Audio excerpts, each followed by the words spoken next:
రానున్న ఎన్నికల కోసం Jaganmohan Reddy team social media స్టార్స్నే నమ్ముకుందా? తెలంగాణలో కేటీఆర్ ఫెయిల్యూర్ మంత్రాన్నే ఇప్పుడు సజ్జల భార్గవ్ జపం చేస్తున్నాడా? సజ్జల భార్గవ్పై జగన్మోహన్ రెడ్డి సీరియస్గా ఉన్నారా అంటే అవుననే సమాధానం ఇస్తున్నారు కొంతమంది రాజకీయ విశ్లేషకులు.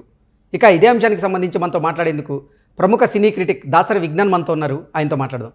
విజ్ఞాన్ గారు హాయ్ అండి. విజ్ఞాన్ గారు, రానున్న ఎన్నికల కోసం Jaganmohan Reddy team social media స్టార్స్నే నమ్ముకుందా? ఇప్పుడు సజ్జల భార్గవ్ తెలంగాణలో కేటీఆర్ ఫెయిల్యూర్ మంత్రాన్ని ఇప్పుడు సజ్జల భార్గవ్ జపిస్తున్నాడా? దాని మీద జగన్మోహన్ రెడ్డి సజ్జల భార్గవ్పై సీరియస్గా ఉన్నారా అంటే ఏం చెప్తారు?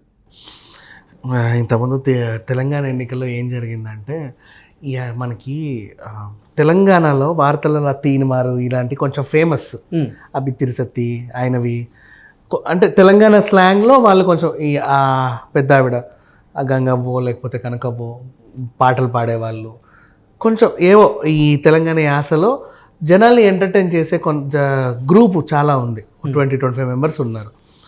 వాళ్ళని గ్రాప్ చేసుకొని ఏం చేశారంటే వాళ్ళ చేత వీళ్ళ ప్రవచనాలు చెప్పించుకున్నారు. మాకు ఓట్లు వేయండి, మేము తోపులము తురుములము అన్నట్టుగా వీళ్ళ చేత చెప్పించుకున్నారు. ఆయనే రావాలి, ఆయనే కావాలి అన్నట్లుగా. సరే బాగానే ఉంది, నష్టమేం లేదులే. ఇప్పుడు వాళ్ళంతా కొత్త గొప్ప అంటే లైక్ న్యూస్ ఛానల్లో పనిచేసిన వాళ్ళు ఉన్నారు. అండ్ వాళ్ళ యూట్యూబ్ ఛానల్స్లలో కూడా ఇప్పుడు గంగమ్మ ఉంది, మై విలేజ్ షో, వాళ్ళు పిచ్చి పిచ్చి ఏం చేయరు, ఏదో చిన్న చిన్న సరదా స్కిట్లు చేస్తూ ఉంటారు. బాగానే ఉంటారు. వాళ్ళ టీం కూడా పర్లా. ఈవెన్ బిట్టిరి సత్తి కూడా పర్లా, కొంచెం ఆయనకి ఒక మంచి పేరు ఉంది. కొంచెం సావిత్రి, జ్యోతి ఇట్లాంటి వాళ్ళని కొంతమందిని తీసుకొని వాళ్ళు ముందుకు వెళ్ళారు. It's okay, not bad. Telangana ఆర్టిస్టులని, తెలంగాణ మళ్ళీ సోషల్ మీడియా ఇన్ఫ్లుయెన్సర్స్ని వాళ్ళు తీసుకున్నారు. ఏదో చెప్పారు, పాపం ఓడిపోయారులే, వదిలేద్దాం వాళ్ళ సంగతి ఎందుకు. ఇక్కడ ఈ సజ్జల 50 పేరేంటో సజ్జల భార్గవ్ మరి అసలు అంటే ఆ ఆలోచన ఆయనకి ఎందుకు వచ్చిందో అంత విచిత్రమైన ఆలోచన నాకు అర్థం కాల. ఇంతకుముందు టిక్టాక్ ఎందుకు బ్యాన్ అయింది? మనుషులమేనా మేము అనే రేంజ్లో ఒక పైత్యం అది ఎక్కడికో వెళ్ళిపోయేసరికి టిక్టాక్ బ్యాన్ అయిపోయింది. చాలా దారుణం.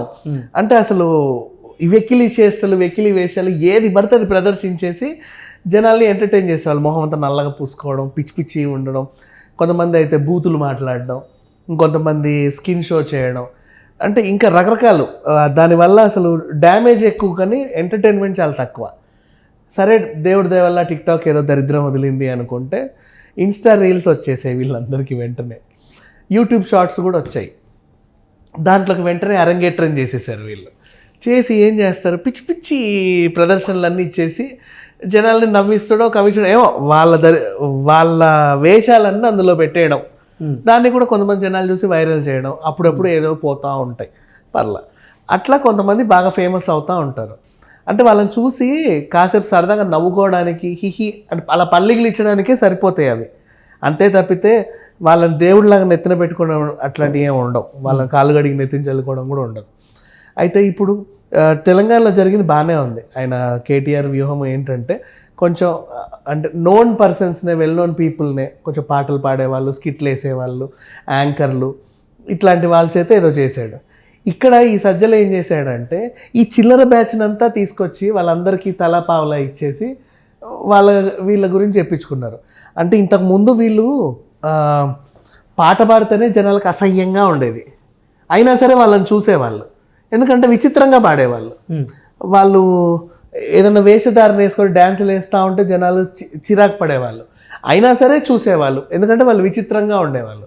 ఇప్పుడు ఈ విచిత్రమైన మనుషులందరూ కూడా ఈ సజ్జల ఐడియాలు పట్టుకొని జగన్ గారి పేరు చెప్పించండి అంటే ఎట్లుందంటే పిచ్చోళ్ళు, ఇప్పుడు ఎర్రగడ్డ పిచ్చోళ్ళు అందరూ బయటకు వచ్చేసి జగన్కి పెట్టేయండి హిహి అంటే ఎలా ఉంటుంది? Casually asking. అంటే అది ఒక పిచ్చి ప్రచారం అయిపోయింది. వీళ్ళకి అంత నాలెడ్జ్ కూడా లేకుండా పోయింది. అసలు వెల్ నోన్ పీపుల్తోని, కొంచెం మాట్లాడగలిగే వాళ్ళతోని అండ్ కొంచెం టాలెంటెడ్ పీపుల్తో చేస్తేనే తెలంగాణలో ఎలక్షన్లో ఫ్లాప్ అయింది. అంటే యాక్చువల్గా ఈ సోషల్ మీడియాలో నమ్ముకోవడం కాదు, మీరు జనాల్లోకి వెళ్ళండి, జనాల్లోకి వెళ్ళి చావండి, గడప గడపకు తిరగండి, వాళ్ళందరికీ ఏం కావాలో అది ఉద్ధరించండి, మేము లేకపోతే మిమ్మల్ని మేము ఇంకేదో చేస్తాం వచ్చిన తర్వాత అని చెప్పండి. పర్లా గత ప్రాబ్లమ్స్ అన్ని తెలుసుకొని సాల్వ్ చేయండి, లేదా వచ్చే దాంట్లో మేము అన్ని సర్దు మనకిస్తామని హామీలన్నీ ఇచ్చిపడేయండి. ఇవి చేయకుండా ఈ చిల్లర వాళ్ళందరితో ఇక్కడ నుంచి ఇక్కడికి గాజులు వేసుకుంటారు, గాజులు ఇట్లా అంటారు అనమాట. జగన్ అన్న కోటేయండి అంటారు. ఎలా ఉంటుంది అది? ఎత్తు పళ్ళు పెట్టుకుంటారు, నల్లగా మొహం అంతా వేసేసుకొని జడలు ఇట్లా పిచ్చిగా వేసుకొని జగన్ అన్న కోటేయండి అంటే అది వినడానికే భయంకరంగా లేదు చూడాలంటే. సో అట్లాంటిది వీళ్ళంతా కూడా అంటే సింపుల్గా చెప్పాలంటే పిక్చర్ల చేత ప్రచారం చేయించుకుంటున్నారని చెప్పుకోవచ్చు. బిగ్ బాస్ హౌస్లోకి వెళ్ళొచ్చిన వాళ్ళని, అలాగే సోషల్ మీడియా స్టార్స్గా గుర్తింపు ఉన్న వాళ్ళని ఇప్పుడు వైఎస్ఆర్సీపీ సోషల్ మీడియా వాళ్ళు పట్టుకుంటున్నారు. వాళ్ళకి డబ్బులు ఇచ్చి మరీ వాళ్ళతో ప్రమోషన్ చేయించుకుంటున్నారు. మహబూబ్ దిల్సే, సిరి హనుమంతు, అలాగే షైన్ రమ్య, ఇలా చాలామందిని పట్టుకుంటున్నారు. వాళ్ళకి డబ్బులు ఇచ్చి సోషల్ మీడియాకి సంబంధించినటువంటి క్యాంపెయినింగ్ చేసుకుంటూ ఉన్నారనమాట వైఎస్ఆర్సీపీ వాళ్ళు. దీన్ని ఎలా చూడొచ్చు? ఇప్పుడు చెప్పిన పేర్లు ఏవైతే ఉన్నాయో వీళ్ళందరూ ఒక్కరన్నా దేనికైనా పనికొచ్చే వాళ్ళు ఉన్నారా? ఫర్ ఎగ్జాంపుల్ ఒక్కరి పేరు చెప్పండి. అంటే వాళ్ళకి సోషల్ మీడియాలో భారీగా ఫాలో అయ్యో రామా, సోషల్ మీడియాలో ఫాలోవర్స్ రావడానికి నువ్వు ఏదైనా ప్రదర్శించదు. ఒకటి రోడ్ల మీద గెంతేవాడు, ఇంకొక ఆమె ఇంకేదో చేసేది, ఇంకొక ఆమె ఇంకేదో చేసేది, సంథింగ్ ఏమేమో చేస్తూ ఉంటారు వాళ్ళు. ఫాలోవర్స్ వచ్చినంత మాత్రాన వాళ్ళు పెద్ద ఏదంటే ప్రవచనాలు చెప్పేవాళ్ళు, లేకపోతే ఇంకేమన్నా గరికపాట, లేకపోతే ఇంకేమైనా చెప్పారు. అంటే తెలంగాణలో జరిగినటువంటి అసెంబ్లీ ఎన్నికల్లో కూడా కేటీఆర్ గారు ఇలాగే సోషల్ మీడియా స్టార్స్ నమ్ముకొని విఫలమయ్యారు. ఇప్పుడు మళ్ళీ అదే మంత్రాన్ని సజ్జల భార్గవ్ జపించడం చూసి జగన్మోహన్ రెడ్డి సజ్జల భార్గవ్ మీద సీరియస్ గా ఉన్నారు, వార్నింగ్ ఇచ్చారు అనేది ఇప్పుడు సోషల్ తెలంగాణలో వాళ్ళు కొంచెం పేరున్న వాళ్ళనే పెట్టుకున్నారు. ఇప్పుడు ఫర్ ఎగ్జాంపుల్ జ్యోతి ఉంది, సావిత్రి జ్యోతి, తీర్మార్ వార్త చదివే ఆవిడ. షీజ్ మంచి మెచ్యూర్డ్ అమ్మాయి, తను మంచి బాగా మంచి విషయాలే చెప్పుద్ది, ఏం లేదు ఆమె సోషల్ మీడియాలో అయినా. ఇంకా చాలా మంది ఉన్నారు, ఒకరిద్దరు అన్నట్లు. ఆ తెలంగాణ స్లాంగ్ మాట్లాడే వాళ్ళందరూ కూడా ఆరోహి అనో ఇంకెవరో సూర్య వరగ్గు, ఇప్పుడు మీరు అన్నట్టు ఆ బిత్తిరి సత్తి క్యారెక్టర్ చేసినటువంటి పెద్ద ఆయన, వీళ్ళందరూ కూడా సంథింగ్ అంటే వాళ్ళకు కూడా సొసైటీలో గౌరవం ఉంది. ఇప్పుడు ఈ లిస్ట్ నువ్వు చెప్పిన వాళ్ళందరూ జస్ట్ కుప్పి గంతులు వేసుకునేవాళ్ళు, చిల్లర గెంతులు వేసుకునేవాళ్ళు.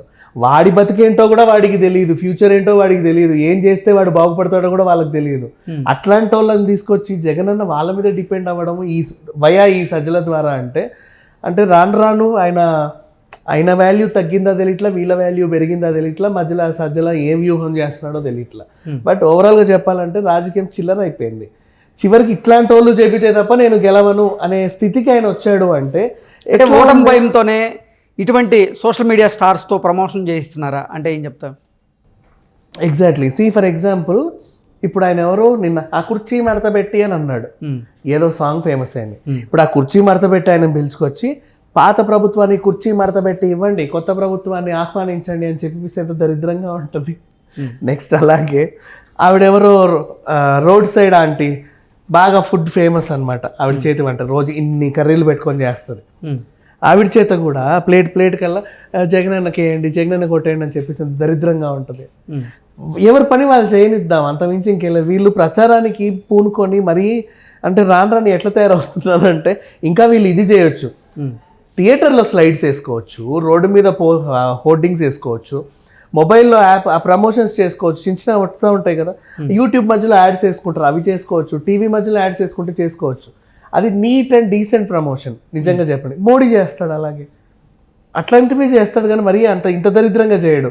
ఈ రోడ్లు వాళ్ళతో ఈ ఎర్రగడ్డ టైంతో వాళ్ళ బతికేంటో కూడా వాళ్ళకి తెలియని పిచ్చోళ్ళతో వాళ్ళ దగ్గర తీసుకెళ్ళి జగన్ అన్న కొట్టేయండి అంటే అసలు వినడానికి చాలా అసహ్యంగా ఉంది చెప్పాలంటే. అది అంటే ఆయన అంటే రాను రాజుగుర్రం గాడిదైందా అనిపిస్తుంది నాకు, అట్లా తయారైంది. Okay, thank you so much. Thank you.